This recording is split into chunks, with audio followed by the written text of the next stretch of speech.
तो दोस्तों आज हम बात करेंगे गायनेकोलॉजी की। तो देखो इसमें पहला क्वेश्चन है कि मादा जनन अंगों का अध्ययन विज्ञान की किस शाखा के अंतर्गत किया जाता है। तो दोस्तों जो मादा जनन अंग होते हैं उनका अध्ययन किस में करते हैं, गायनेकोलॉजी में करते हैं। ठीक है। अब देखो दूसरा क्वेश्चन है एंड्रोलॉजी, यानी कि एंड्रोलॉजी के अंतर्गत किसका अध्ययन किया जाता है। तो दोस्तों एंड्रोलॉजी के अंतर्गत जो नर जनन अंग होते हैं उनका अध्ययन किया जाता है। अब तीसरा क्वेश्चन है दोस्तों इनमें कि जंगली जानवर में किस प्रकार का मध्य चक्र पाया जाता है। तो दोस्तों जो जंगली जानवर होते हैं ना उनमें मोनोइस्टस प्रकार का मध्य चक्र पाया जाता है। जंगली जानवर और बिच दोनों में कैसा पाया जाता है, मोनोइस्टस प्रकार का मध्य चक्र पाया जाता है। मोनोइस्टस क्या होता है दोस्तों, यानी कि ऐसा मध्य चक्र जो साल में एक बार आता है। अब देखो चौथा क्वेश्चन है इसमें कि रटिंग पीरियड किन जानवरों में पाया जाता है, यानी कि जो रटिंग पीरियड पाया जाता है वो ऊंट, हिरण और हाथी में पाया जाता है। ठीक है। अब देखो पांचवा क्वेश्चन है कि ऊंट में शुक्र जनन किस महीने में चलता है, यानी कि जो स्पर्मेटोजेनेसिस की प्रक्रिया चलती है। शुक्र जनन किसे कहते हैं दोस्तों, यानी कि शुक्राणुओं के निर्माण की प्रक्रिया को क्या बोलते हैं, शुक्र जनन बोलते हैं। तो ये ऊंट में कब चलता है, नवंबर से मार्च के महीने में चलता है। इसे क्या बोलते हैं, हम रटिंग पीरियड भी बोलते हैं। ठीक है। तो देखो छठवां क्वेश्चन है कि गाय में मधुचक्र की सबसे लंबी अवस्था कौन सी होती है। तो दोस्तों गाय में मधुचक्र की सबसे लंबी अवस्था कौन सी होती है, डाइस्टस होती है, जो कि लगभग 15 दिन की होती है। ठीक है। अब देखो सातवां क्वेश्चन है कि कुतिया में मध्यचक्र की कौन सी अवस्था अनुपस्थित होती है। तो कुतिया में मैटिस्टस अवस्था होती है, वो एब्सेंट होती है। ठीक है। अब देखो आठवां क्वेश्चन है कि कुतिया में मैटिस्टस अवस्था के स्थान पर कौन सी अवस्था पाई जाती है, यानी कि जो कुतिया होती है ना दोस्तों उसमें मैटिस्टस अवस्था होती है, वो एब्सेंट होती है। ठीक है। तो उसके स्थान पर कौन सी पाई जाती है, एनिस्टस पाई जाती है। अब देखो नौवां क्वेश्चन है कि गाय में अंडोत्सर्ग किस अवस्था में होता है, यानी कि जो गाय में जो ओवुलेशन होता है वो मैट ईस्टस अवस्था में होता है। ठीक है, बोल सकते हैं लूटियल अवस्था में। तो और ओवुलेशन के लिए दोस्तों जो जिम्मेदार हार्मोन होता है वो कौन सा होता है, एलएच हार्मोन होता है। ठीक है। तो देखो सभी जानवर होते हैं ना उनमें जो ओवुलेशन होता है वो तो ईस्टस अवस्था में होता है, जबकि जो गाय होती है ना गाय में जो ओवुलेशन होता है वो मैटिस्टस अवस्था में होता है। ठीक है। अब देखो 10वां क्वेश्चन है कि सभी जानवरों में अंडोत्सर्ग किस अवस्था में होता है। तो दोस्तों सभी जानवरों में अंडोत्सर्ग होता है वो ईस्टस अवस्था के लास्ट में होता है। ठीक है, यानी कि ईस्टस अवस्था में होता है, जबकि गाय में होता है वो मेटिस्टस अवस्था में होता है। ठीक है। अब देखो 11वां क्वेश्चन है कि घोड़ी में अंडोत्सर्ग कहाँ से होता है। घोड़ी में जो ओवुलेशन होता है वो कहाँ से होता है। तो दोस्तों घोड़ी के जो अंडाशय होता है उसमें क्या पाया जाता है, ओवुलेशन भूसा पाया जाता है, जिससे क्या होता है, अंडोत्सर्ग होता है। यानी होता क्या है कि जो सभी जानवर होते हैं ना सभी जानवरों में जो ओवुलेशन होता है वो अंडाशय की पूर्ण सतह से होता है, जबकि घोड़ी में जो ओवुलेशन होता है वो ओवुलेशन भूसा से होता है। तो देखो 12वां क्वेश्चन है कि पेरिटोनियम पाउच से घिरा हुआ कुतिया का अंडाशय क्या कहलाता है। तो क्या कहलाता है दोस्तों, ओवेरियन बुर्सा कहलाता है। ओवेरियन बुर्सा क्या होता है, यानी कि जो कुतिया का जो अंडाशय होता है ना वो चारों तरफ से पेरिटोनियम पाउच से घिरा रहता है, जिसे क्या बोलते हैं, हम ओवेरियन बुर्सा कहते हैं। अब देखो 13वां क्वेश्चन है इसमें कि गाय में अंडोत्सर्ग किस ऊसाइड से होता है, यानी कि दोस्तों जो गाय होती है उसमें जो ओवुलेशन होता है ना वो किस ऊसाइड से होता है। तो ये होता है द्वितीयक ऊसाइड से। ठीक है, सेकेंडरी ऊसाइड से। यानी कि कह सकते हैं कि सभी जानवरों में जो ओवुलेशन होता है वो सेकेंडरी ऊसाइड से होता है, लेकिन कुछ जानवर ऐसे होते हैं जैसे कि कुतिया और घोड़ी, उनमें जो ओवुलेशन होता है वो प्राइमरी ऊसाइड से होता है। तो देखो 14वां क्वेश्चन क्या है, यानी कि घोड़ी एवं कुतिया में अंडोत्सर्ग किस ऊसाइड से होता है। तो दोस्तों ये प्राइमरी ऊसाइड से होता है, ये आपको याद रखना है। ठीक है। अब देखो 15वां क्वेश्चन है कि गर्भकाल पूर्ण होने के पश्चात मृत भ्रूण का शरीर से बाहर आना क्या कहलाता है, यानी कि गर्भकाल पूर्ण होने के बाद। ठीक है, मृत भ्रूण का शरीर से बाहर आना क्या कहलाता है, स्टिल बर्थ कहलाता है। और गर्भकाल पूर्ण होने से पहले, गर्भकाल पूर्ण होने से पहले मृत भ्रूण का शरीर से बाहर बाहर आना क्या कहलाता है, एबॉर्शन कहलाता है। तो आपको याद रखना है। ठीक है।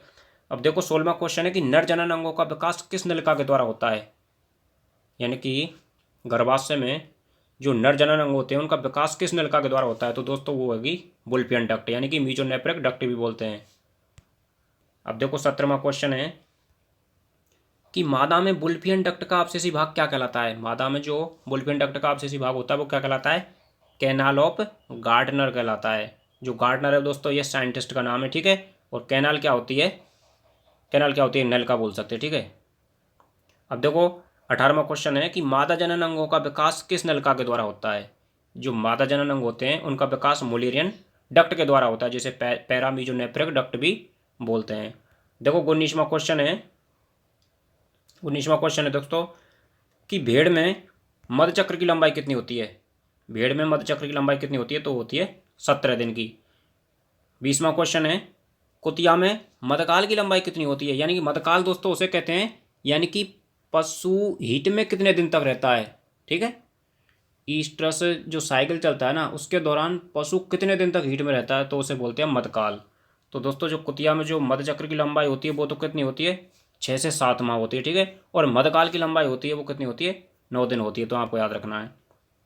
अब देखो 21वां क्वेश्चन है कि ऐसे जानवर जिनमें अंडोत्सर्ग के लिए समागम की आवश्यकता नहीं होती क्या कहलाते हैं? स्पॉन्टेनियस ओवुलेटर कहलाते हैं। ठीक है, ऐसे जानवर जिनमें अंडोत्सर्ग के लिए समागम की आवश्यकता नहीं होती क्या कहलाते हैं? स्पॉन्टेनियस ओवुलेटर कहलाते हैं। अब देखो 22वां क्वेश्चन है कि गर्भपात का विषाणु जनित कारक कौन सा है? तो अपने एफएमडी हो जाएगा, आईबीआर आ जाएगा। ठीक है, इन्फेक्शियस बोवाइन राइनोट्रैकाइटिस। देखो 23वां क्वेश्चन है कि कुतिया में गर्भपात का मुख्य कारक कौन सा होता है? तो कुतिया में हो जाएगा ब्रूसेला कैनिस हो जाएगा। और 24वां क्वेश्चन है दोस्तों कि गाय भैंस में गर्भ परीक्षण की सर्वोत्तम विधि कौन सी है? गाय भैंस में गर्भ परीक्षण की यानी पीढ़ी करने की सबसे अच्छी विधि कौन सी है? Rectal palpation. अब देखो 25वां क्वेश्चन है कि ऐसे जानवर जिनमें ब्रिटसट शरीर के अंदर उदर गुहा में होते हुए भी शुक्र जनन की प्रक्रिया होती है वो क्या कहलाते हैं? बहुत ही अच्छा क्वेश्चन है दोस्तों। यानी कि देखो ऐसे जानवर जिनमें जो ब्रिटसट होते हैं वो शरीर के अंदर ही अंदर रहते हैं और उसके परिणाम स्वरूप उनमें क्या है? शुक्र जनन की प्रक्रिया भी चलती है। तो ऐसे जानवर होते हैं वो क्या कहलाते हैं? टेस्टिकोंडा कहलाते हैं। जैसे व्हेल मछली हो गई। ठीक है, तो जनरली जो जानवर होते हैं उनमें जो वृषण होते हैं वो शरीर के बाहर होते हैं, तभी उनमें शुक्र जनन की प्रक्रिया संपन्न होती है। लेकिन भेल मछली ऐसी है जिसमें जो वृषण होते हैं ना वो शरीर के अंदर ही होते हैं और उनमें शुक्र जनन की प्रक्रिया भी चलती है। तो ऐसे जानवरों को क्या बोलते हैं? टेस्टिकोंडा बोलते हैं। आपको याद रखना है। 26वां क्वेश्चन है कि गाय भैंस में गर्भपात का मुख्य संक्रामक कारक कौन सा होता है? गाय भैंस में होता है दोस्तों ब्रुसेला एबोर्टस, जो कि लास्ट ट्राइमेस्टर में एबॉर्शन कराता है। अब देखो 27वां क्वेश्चन है कि ब्रुसेला एबोर्टस किस ट्राइमेस्टर में एबॉर्शन कराता है? तो थर्ड ट्राइमेस्टर में कराता है। ठीक है, और यह ट्राइमेस्टर का मतलब दोस्तों 3 महीने से नहीं होता है। ठीक है, अब 28वां क्वेश्चन है कि भेड़ बकरी में गर्भ परीक्षण की कौन सी विधि काम में ली जाती है? तो भेड़ बकरी में गर्भ परीक्षण के लिए एब्डोमिनल पाल्पेशन लेते हैं हम। 29वां क्वेश्चन है कि भेड़ बकरी में गर्भपात का मुख्य संक्रामक कारक कौन सा होता है? तो इसमें आ जाएगा कैंपिलोबैक्टर फीटस यानी कि विब्रियोसिस होता है। ठीक है, 30वां क्वेश्चन है कि फर्स्ट ट्राइमेस्टर में एबॉर्शन कौन कराता है? तो कराता है ट्राइकोमिनस फीटस। ठीक है, 31वां क्वेश्चन है कि गर्भ परीक्षण की कोकिंग ऑफ टेल विधि किस जानवर में काम ली जाती है? तो यह ऊँटनी में काम में ली जाती है। ठीक है, ऊँटनी में काम में ली जाती है। यानी कि जो मादा ऊँटनी होती है ना वो गर्भवती होती है, तो मतलब वो नर नर पशु के संपर्क में आती है तो क्या अपनी पूंछ को ऊपर ऊपर करती है। ऊपर करना इंगित करता है कि जो मादा पशु है वो प्रेग्नेंट है। अब देखो 32वां क्वेश्चन है कि कैंपिलोबैक्टर फीटस किस ट्राइमेस्टर में एबॉर्शन कराता है? तो यह आ जाएगा सेकंड ट्राइमेस्टर। ठीक है, अब देखो 33वां क्वेश्चन है कि घोड़ी में गर्भपात का मुख्य संक्रामक कारक कौन सा होता है? तो इसमें हो गया एक्वाइन हर्पीज वायरस। ठीक है, अब 34वां क्वेश्चन है कि घोड़ी में गर्भ परीक्षण का जैविक तरीका कौन सा है? तो दोस्तों ये जेड टेस्ट, ये जैविक तरीका है। ये जेड टेस्ट में क्या होता है? पीएमएसजी हार्मोन मिलता है, ब्लड में पीएमएसजी हार्मोन मिलता है। इसका मतलब होता है pregnant mayor serum gonadotropin hormone. ठीक है, अब देखो 35वां क्वेश्चन है कि पीएमएसजी हार्मोन किस में स्रावित होता है? तो ये घोड़ी में देखने को मिलता है, याद रखना है। 36वां क्वेश्चन है कि घोड़ी में सुपर ओवुलेशन के रूप में काम लिया जाने वाला हार्मोन कौन सा है? तो वो ये प्रेग्नेंट मेयर सीरम गोनेडोट्रोपिन। अगला क्वेश्चन है दोस्तों घोड़ी के प्लेसेंटा के एंड्रोमेट्रियल कप्स से स्रावित होने वाला हार्मोन कौन सा है? तो ये हो जाएगा अपना पीएमएसजी। ठीक है, पीएमएसजी हो जाएगा। 38वां क्वेश्चन है कि ऊँटनी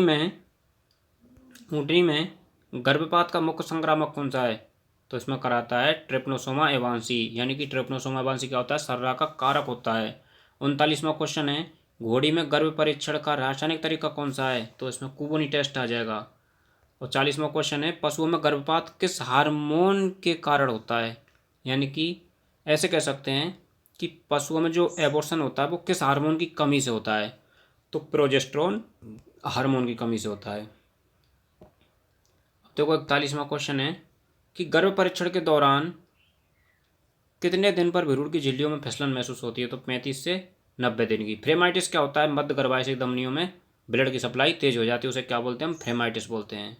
अब देखो गर्भ परीक्षण के दौरान 80 से 120 दिन पर क्या महसूस होता है, फ्रेमाइटिस। फ्रेमाइटिस क्या होता है, मध्य गर्भाशय धमनी में रक्तापूर्ति तेज होना।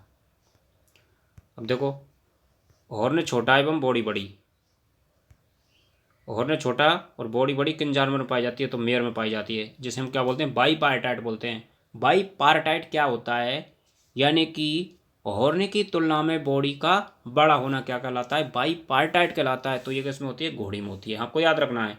अब देखो 45वां क्वेश्चन है कि वी आकृति का गर्भाशय किस जानवर में पाया जाता है, तो इसका आंसर आएगा विच। कुतिया में कैसा पाया जाता है, वी आकृति का गर्भाशय पाया जाता है। अब देखो 46वां क्वेश्चन है कि गर्भ परीक्षण के दौरान कोटिलिडन्स कितने दिन पर महसूस होते हैं, तो 65 दिन पर महसूस होते हैं।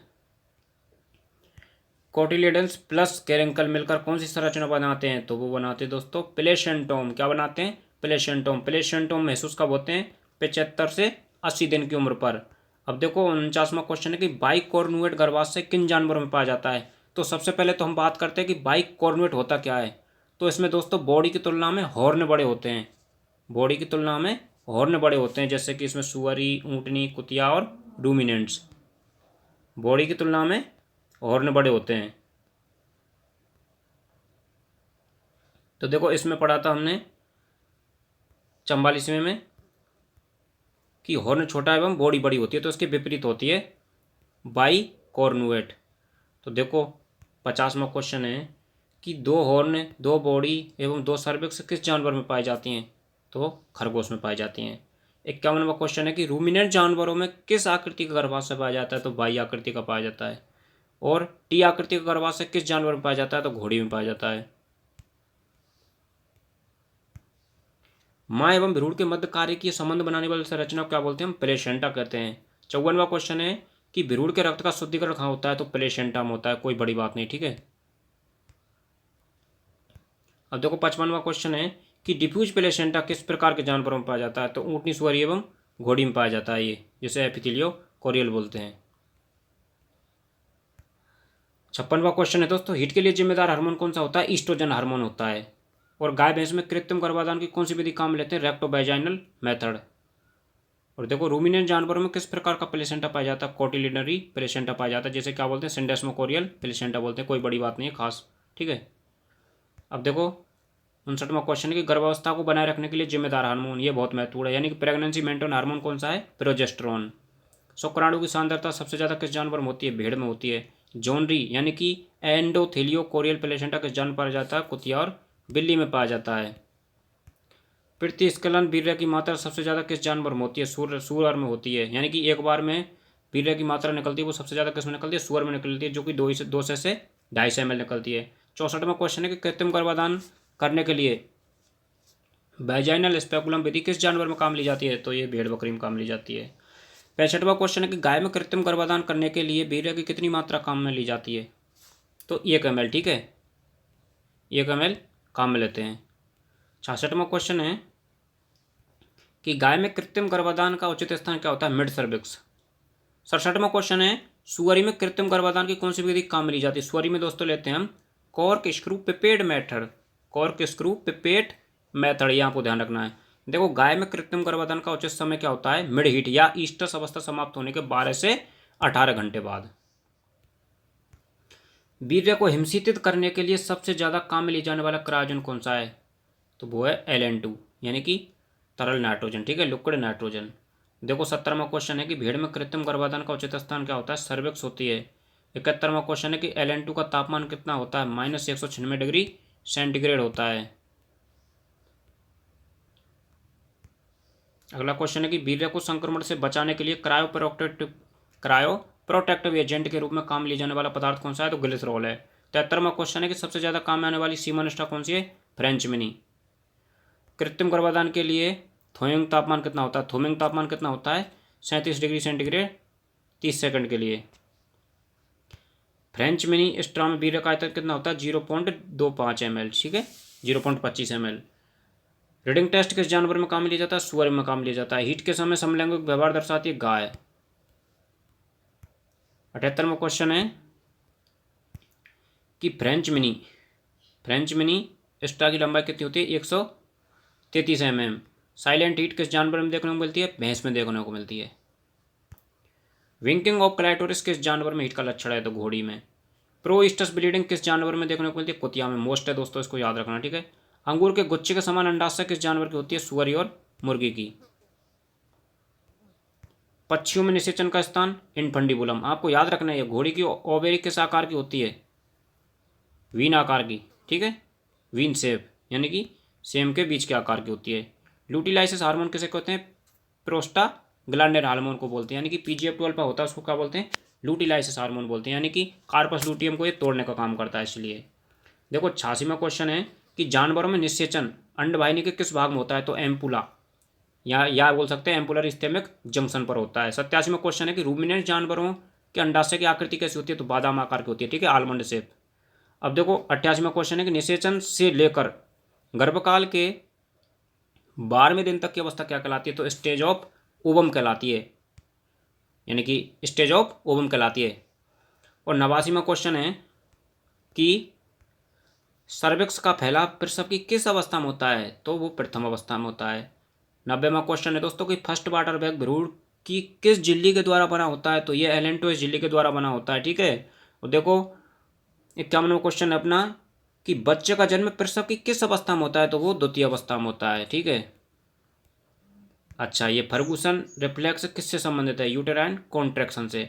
यानी कि फर्गुसन रिफ्लेक्स होता क्या है कि दोस्तों जो प्रसव के समय पीयूष ग्रंथि के पश्च भाग से क्या है होता है कि ऑक्सीटोसिन हार्मोन का ज़्यादा स्रावित होता है, जिससे क्या बोलते हैं हम? फर्गुसन रिफ्लेक्स बोलते हैं। यानी कि गर्भाशय में क्या है? तेजी से संकुचन होते हैं।